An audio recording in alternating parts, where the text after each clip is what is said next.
नमस्कार, आप देख रहे हैं खबर उत्तराखंड। मैं हूं आपके साथ धनवी सक्सेना। खबरों का सिलसिला शुरू करेंगे, लेकिन उससे पहले नजर डालते हैं इस वक्त की हेडलाइंस पर। सीएम धामी मंत्रिमंडल की बैठक आज शाम 6 बजे सचिवालय में होगी बैठक। महत्वपूर्ण प्रस्तावों पर लग सकती है मुहर। एम्स ऋषिकेश का 5वां दीक्षांत समारोह आज सीएम धामी कार्यक्रम में रहेंगे मौजूद। केंद्रीय स्वास्थ्य और परिवार कल्याण मंत्री जेपी नड्डा बतौर मुख्य अतिथि करेंगे शिरकत।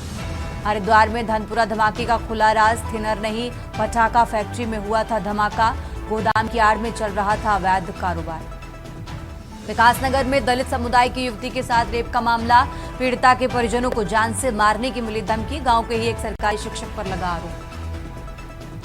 पौड़ी जनपद में धूमधाम के साथ मनाया गया फूलदेई पर्व। बच्चों में दिखा खास उत्साह। बच्चों ने लोकगीत गाकर लोगों की खुशहाली की कामना की। शहर के वार्ड नंबर 11 प्रेमनगर मोहल्ले में बच्चों ने मेहनत कर हर रोज सुबह लोगों की देहरियों पर फूल डाल लोकप्रिय गीत गाते हुए लोगों की खुशहाली की कामना की। आप देख रहे हैं के न्यूज, खबरों का सारथी। और चलिए अब रुक करते हैं खबरों का और बुलेटिन की शुरुआत करते हैं देहरादून की खबर से। देहरादून से खबर आपको बता रहे हैं, जहां धामी मंत्रिमंडल की बैठक आज होने वाली है। आज शाम 6 बजे सचिवालय में ये बैठक होगी और इस बैठक में महत्वपूर्ण प्रस्तावों पर मुहर लग सकती है। तो देहरादून से खबर आपको बता रहे हैं, जहां योग नीति, महिला नीति के प्रस्ताव, इन प्रस्तावों पर आज इस बैठक में मुहर लग सकती है। रायपुर क्षेत्र में भूमि फ्रीज मुक्त कराने का भी प्रस्ताव है। मुख्यमंत्री एकल महिला स्वरोजगार योजना, 23 खेल अकादमियों के लिए लिगेसी प्लान ड्राफ्ट। तो ये महत्वपूर्ण प्रस्ताव हैं, जिनमें माना जा रहा है कि आज शाम को जो बैठक होने वाली है, इस बैठक में इन महत्वपूर्ण प्रस्तावों पर मुहर लग सकती है। तो देहरादून से खबर आपको बता रहे हैं, देहरादून से अहम जानकारी आपको बता रहे हैं, जहां आज की शाम 6 बजे सचिवालय में यह महत्वपूर्ण बैठक होगी। कई महत्वपूर्ण प्रस्ताव हैं जिनको माना जा रहा है कि इन बैठक में जिन पर मुहर लग सकती है। योग नीति, महिला नीति के प्रस्ताव, रायपुर क्षेत्र में भूमि फ्रीज मुक्त कराने का प्रस्ताव, मुख्यमंत्री एकल महिला स्वरोजगार योजना, 23 खेल अकादमियों के लिए लिगेसी प्लान ड्राफ्ट। तो कई महत्वपूर्ण प्रस्ताव हैं जिनमें आज मंत्रिमंडल की बैठक में मुहर लग सकती है। तो देहरादून से खबर आपको बता रहे हैं, आज शाम 6 बजे सचिवालय में बैठक होगी।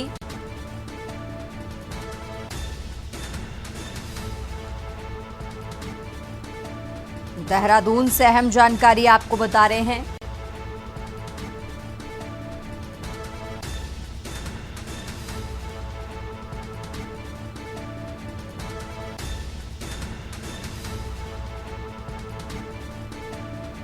और इसी खबर पर ज्यादा जानकारी के लिए हमारे साथ शिव नारायण जुड़ चुके हैं। शिव, आज शाम को कैबिनेट की बैठक होने वाली है। इस बैठक से जुड़ी तमाम बातें, देखिए कई महत्वपूर्ण प्रस्तावों पर इस बैठक में मुहर लग सकती है। जरा वो पॉइंटर वाइज जरा दर्शकों को बताइए, शिव नारायण।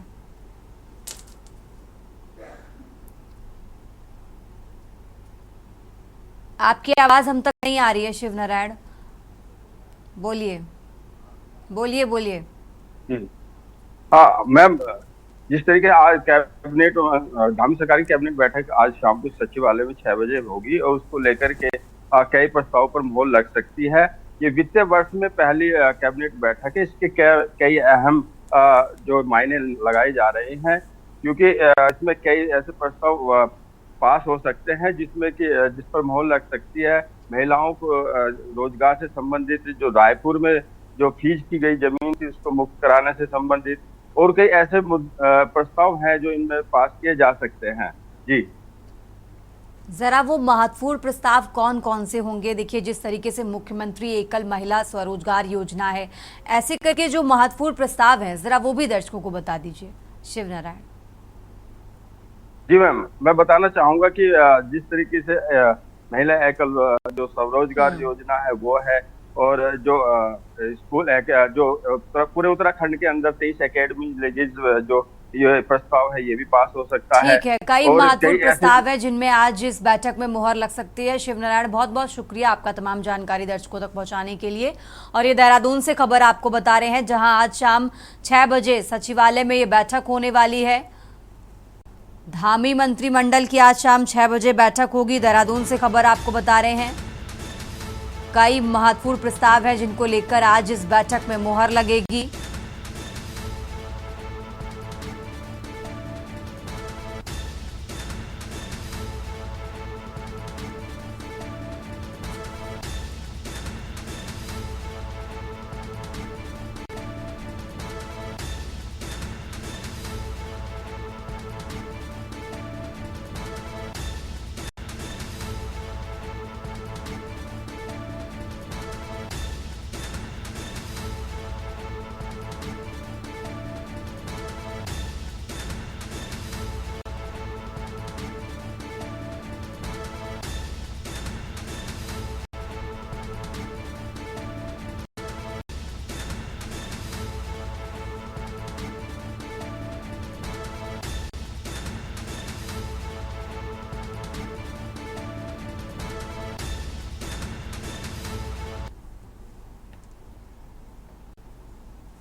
और चलिए रुक करते हैं अगली खबर का। ऋषिकेश एम्स का 5वां दीक्षांत समारोह आज भाजपा अध्यक्ष जेपी नड्डा इस कार्यक्रम में शिरकत करेंगे और इसी के साथ सीएम पुष्कर सिंह धामी भी इस कार्यक्रम में मौजूद रहेंगे।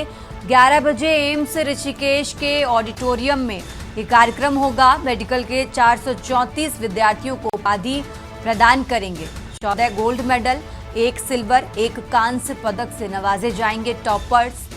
तो दीक्षांत समारोह के बाद एरो मेडिकल सेवा का दौरा करेंगे। कई हेल्थ फैसिलिटी का उद्घाटन करेंगे, जिसको लेकर पुलिस प्रशासन ने सुरक्षा के पुख्ता इंतजाम कर लिए हैं। तो सीएम धामी इस कार्यक्रम में मौजूद रहेंगे। लगभग 4 बजे जेपी नड्डा दिल्ली के लिए रवाना होंगे। तो यह अहम जानकारी आपको बता रहे हैं।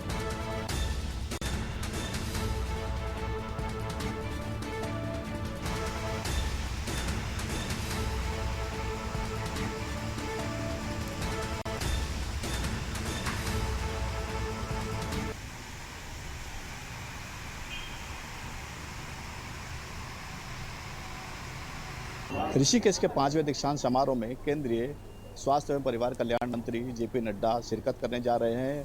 माना जा रहा है कि 434 मेडिकल के छात्र छात्राओं को उपाधि प्रदान करेंगे। इसी के साथ साथ कई हेल्थ फैसिलिटीज का भी उद्घाटन करेंगे और यहाँ पर आकर के वो तमाम जो व्यवस्थाएं हैं उनको भी परखेंगे। ऋषिकेश एम्स से बसंत कश्यप, के न्यूज़ इंडिया। और इसी खबर पर ज्यादा जानकारी के लिए हमारे साथ बसंत कश्यप जुड़ चुके हैं। बसंत, आज एम्स ऋषिकेश के 5वें दीक्षांत समारोह में शामिल होंगे जेपी नड्डा। इस कार्यक्रम से जुड़ी क्या कुछ खास बातें दर्शकों को बताएं? ऋषिकेश एम्स का 5वां दीक्षांत समारोह है, जिसमें केंद्रीय परिवार एवं स्वास्थ्य कल्याण मंत्री जेपी नड्डा यहाँ पहुंचेंगे ऋषिकेश के दीक्षांत समारोह में और यहाँ पर 434 छात्र छात्राओं को उपाधि देंगे। साथ ही साथ यहाँ पर तमाम जो व्यवस्थाएं वो पूरी कर ली गई हैं। कुछ ही देर में जेपी नड्डा यहाँ पर पहुंच जाएंगे। उसके बाद यहाँ पर दीक्षांत समारोह कार्यक्रम का शुभारंभ हो जाएगा और उसी के साथ साथ यहाँ पर जो छात्र छात्राएं हैं मेडिकल के, उनको उपाधि देने का कार्यक्रम शुरू हो जाएगा। उसके बाद ही यहाँ से दूसरा कार्यक्रम है जिसमें वो तमाम जो स्वास्थ्य सेवाएं हैं उसका भी लोकार्पण करेंगे और उसी के साथ साथ यहाँ पर मुख्यमंत्री पुष्कर सिंह धामी भी कार्यक्रम में पहुंचेंगे। ठीक है बसंत, बहुत बहुत शुक्रिया आपका तमाम जानकारी दर्शकों तक पहुंचाने के लिए। और यह हम जानकारी आपको बता रहे हैं, जहां 11 बजे एम्स ऋषिकेश के ऑडिटोरियम में कार्यक्रम होगा और इसमें शामिल होंगे स्वास्थ्य मंत्री जेपी नड्डा,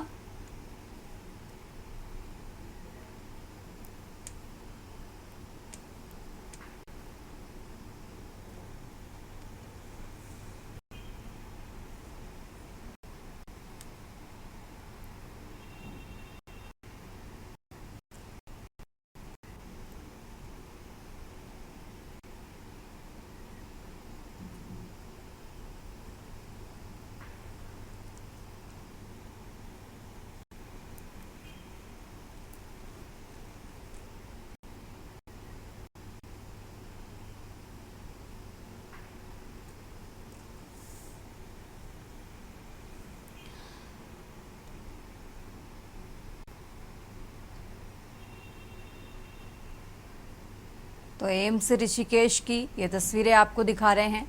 5वां दीक्षांत समारोह आज। खबरों में आगे बढ़ते हैं। चारधाम यात्रा में भाजपा प्रदेश अध्यक्ष ने संगठन के कार्यकर्ताओं के सहयोग की बात कही है, तो इस पर कांग्रेस ने गंभीर सवाल उठाने में कर दिए हैं। कांग्रेस अध्यक्ष ने इतना तक कह दिया कि भाजपा कार्यकर्ताओं की नजर अब चारधाम मार्ग पर छोटे छोटे व्यवसाय करने वाले स्थानीय लोगों पर है। जो लोग यात्रा मार्ग पर अपना छोटा सा ठेलिया लगाकर स्थानीय उत्पाद और खाने पीने की जरूरत का सामान रखते हैं, उनसे उनकी आजीविका चलती है और वो चारधाम यात्रा का बेसब्री से इंतजार करते हैं। ऐसे में भाजपा के कार्यकर्ताओं की नजर उनके छोटे व्यवसायों पर है, लिहाजा भाजपा के कार्यकर्ता चारधाम मार्ग पर जाने की बात कह रहे हैं। इसके अलावा उन्होंने ये भी आरोप लगाया कि बीजेपी माइनॉरिटी के लोगों पर वहां जाने के लिए रोक लगा रही है, तो 50% से ज्यादा ये लोग वहां पर घोड़े खच्चर चलाने का काम करते हैं। ऐसे में शायद इन खतरों को अब बीजेपी के कार्यकर्ता चलाना चाहते हैं। वहीं दूसरी ओर भाजपा प्रवक्ता ने इस पर पलटवार करते हुए कहा कि कांग्रेस हमेशा सनातन विरोधी पार्टी रही है। भाजपा के कार्यकर्ता सनातनी हैं और अतिथि देवो भव की परंपरा को निभाने के लिए चारधाम यात्रा मार्ग पर सेवा कार्यों के लिए जा रहे हैं।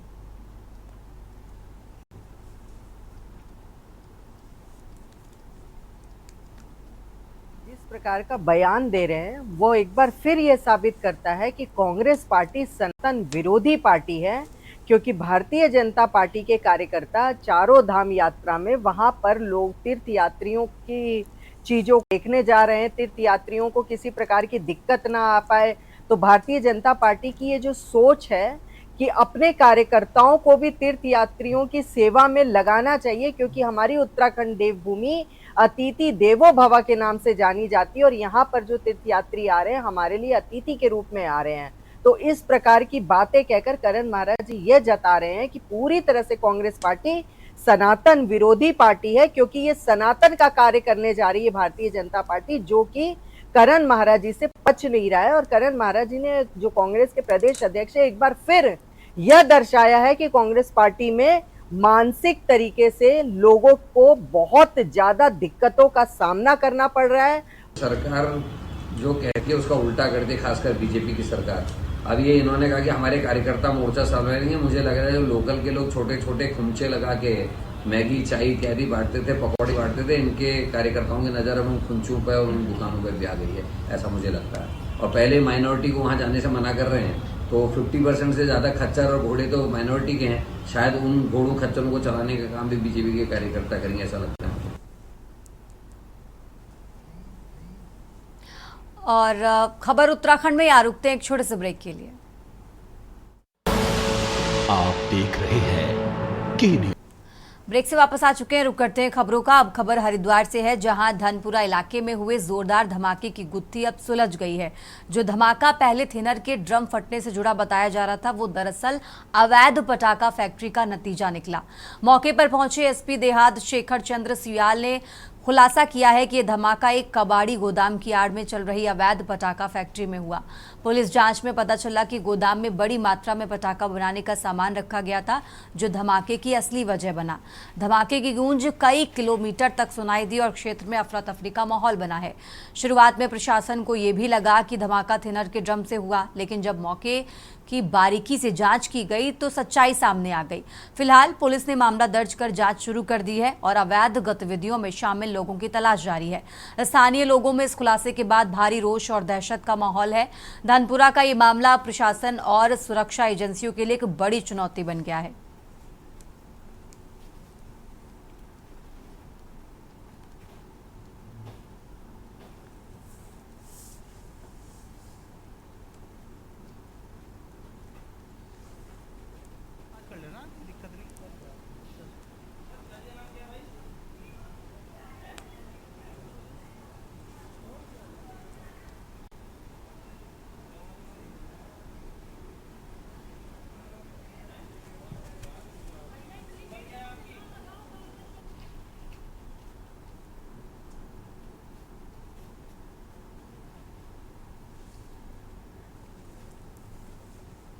खबरों में आगे बढ़ते हैं। देश में संविधान दिवस मनाया गया, मगर ये संविधान किस काम का जब आज भी दलित बंधुआ मजदूरी करने को मजबूर हो और दलित समुदाय की युवतियों की आबरू रसूखदारों के पैरों तले कुचली जा रही हो। विकासनगर अंतर्गत चक्राता थाना क्षेत्र से एक ऐसा ही मामला सामने आया, जहां एक दलित समुदाय की युवती के साथ बलात्कार किए जाने और उसके परिजनों को जान से मारने की धमकी मिली है। आरोप गाँव के ही एक सरकारी शिक्षक पर लगा है। पीड़िता के भाई की ओर से थाने में दर्ज कराई गई रिपोर्ट के मुताबिक आरोपी शिक्षक ने उसकी बहन को बाग में काम करने के बहाने बुलाया और मौका पाकर उससे दुष्कर्म किया। साथ ही घटना के बारे में बताने पर मारने की धमकी दी। बताने के बाद उसकी बहन घर पहुंची और अपने साथ हुई घटना से परेशान होकर कीटनाशक पीकर आत्महत्या किए जाने की कोशिश की। गनीमत यही कि रहते अस्पताल पहुंचाया गया, जहां उसकी जान बच पाई। इस मामले को बंधुआ मजदूरी से हुआ भी बताया जा रहा है। साथ ही आरोप है कि आरोपी शिक्षक पहले भी एक नाबालिग से दुष्कर्म के बाद पंचायत के लिए मामले को रफा दफा कर चुका है और इस मामले में भी पीड़िता के परिजनों पर पंचायत दबाव बनाया जा रहा है। ने पीड़िता के भाई की लीड के आधार पर आरोपी शिक्षक के खिलाफ संबंधित धाराओं में मुकदमा दर्ज कर उसकी धरपकड़ के लिए दबिश देनी शुरू की है।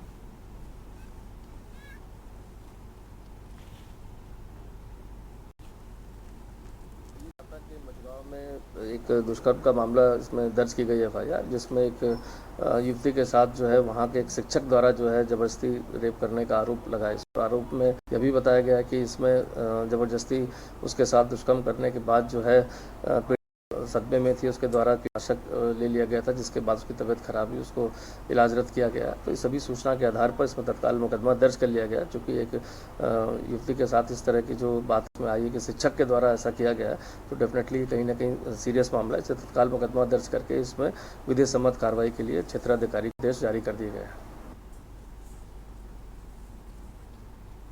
और अब खबर पौड़ी से है, जहां उत्तराखंड की लोक संस्कृति की खुशबू बिखेरता फूलदेई पर्व इस बार भी पौड़ी जनपद में पारंपरिक उल्लास और बच्चों के साथ मनाया गया। संक्रांति से बैसाखी तक मनाए जाने वाले इस मासिक पर्व में प्रेमनगर वार्ड नंबर 11 के बच्चों ने विशेष भागीदारी निभाई। हर सुबह बच्चे घर घर जाकर देहरी पर फूल बिखेरते हुए पारंपरिक लोकगीत गाते और परिवारों की खुशहाली की कामना करते रहे। बच्चों की ये मासूम कोशिश न सिर्फ संस्कृति के संरक्षण की मिसाल बनी, बल्कि मोहल्ले भर के लोगों के चेहरों पर मुस्कान भी लाई।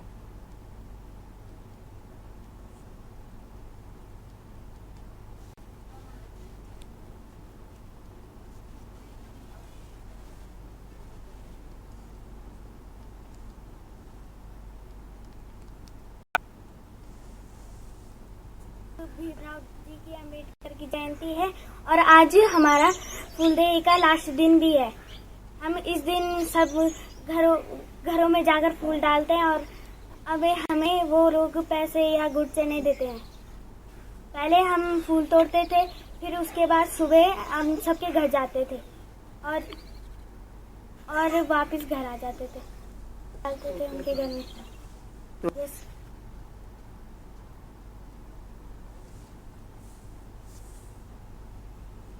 रुक करते हैं अगली खबर का। खटीमा के शहरी तथा ग्रामीण क्षेत्रों में विश्व रत्न संविधान निर्माता बाबा साहेब की जयंती को बड़ी धूमधाम और हर्षोल्लास पूर्वक मनाया गया। इस अवसर पर महाबोधि सत्व अम्बेडकर मिशन तथा BR अम्बेडकर पेबैक 2 समिति के नेतृत्व में सैकड़ों लोगों ने ट्रैक्टर व बाइक से विशाल जुलूस निकाला और खटीमा बुद्ध विहार में और ब्लॉक परिसर में स्थित बाबा साहेब की प्रतिमा पर माल्यार्पण कर श्रद्धा सुमन अर्पित किया। वहीं इंडो नेपाल सीमा पर भी सैकड़ों लोगों ने ट्रैक्टर व बाइक सहित भव्य झांकियों के साथ विशाल रैली निकालकर मेलाघाट, ज्ञानोदय, बुद्ध विहार में स्थित बाबा साहेब की प्रतिमा पर माल्यार्पण और श्रद्धा सुमन अर्पित करते हुए बाबा साहेब को श्रद्धांजलि दी।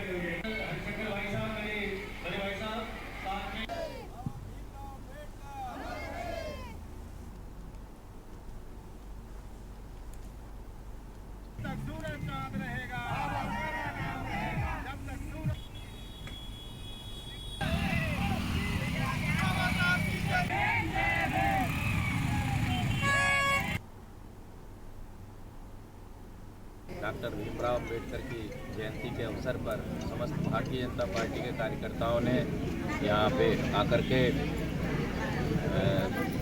अम्बेडकर जी के प्रतिमा पे माल्यार्पण किया, पुष्पांजलि अर्पित करी एवं क्योंकि आज भारत देश में जो भी इस तरक्की का राह पकड़ी है वो माननीय भीमराव अम्बेडकर जी के जो संविधान रचयिता हैं हमारे, उनके द्वारा दिखाए गए मार्ग पर चल करके आज भारत विश्व की सबसे बड़ी ताकत बना है। तो आज हम सभी लोगों का कर्तव्य बनता है उनकी जयंती पर यहाँ आकर के हम सब लोगों ने श्रद्धासुमन अर्पित किए हैं।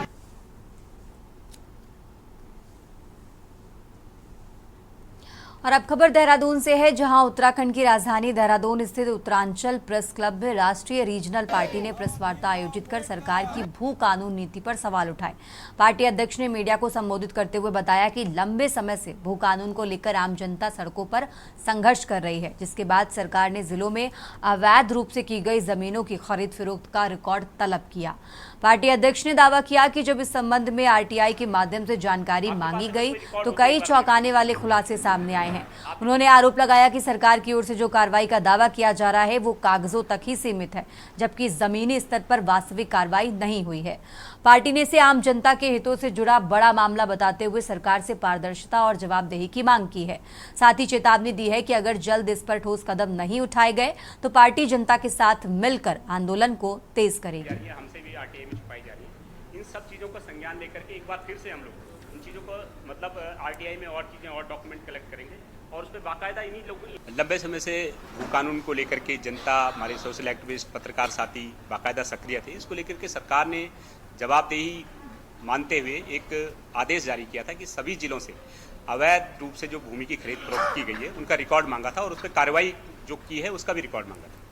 लेकिन जब हमने आरटीआई के अंतर्गत इसकी तस्दीक की, हमारी आरटीआई और मानवाधिकार प्रकोष्ठ के जो प्रदेश अध्यक्ष हैं भूपेंद्र कुमार जी, उन्होंने जब दोनों जगह आरटीआई लगाई तो उसमें बहुत सारे चौंकाने वाले मामले सामने आए, जिसमें ये पता चलता है कि सरकार के जो अधिकारी हैं वो सरकार को गुमराह कर रहे हैं, उनकी बाकायदा भूमाफियाओं से मिली भगत है।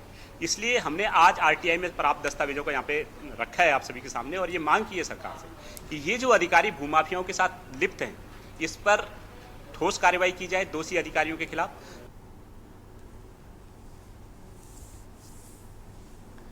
खबर उत्तराखंड में फिलहाल इतना ही। आप देखते रहिए के न्यूज इंडिया। आप देख रहे हैं के न्यूज, खबरों का सारथी।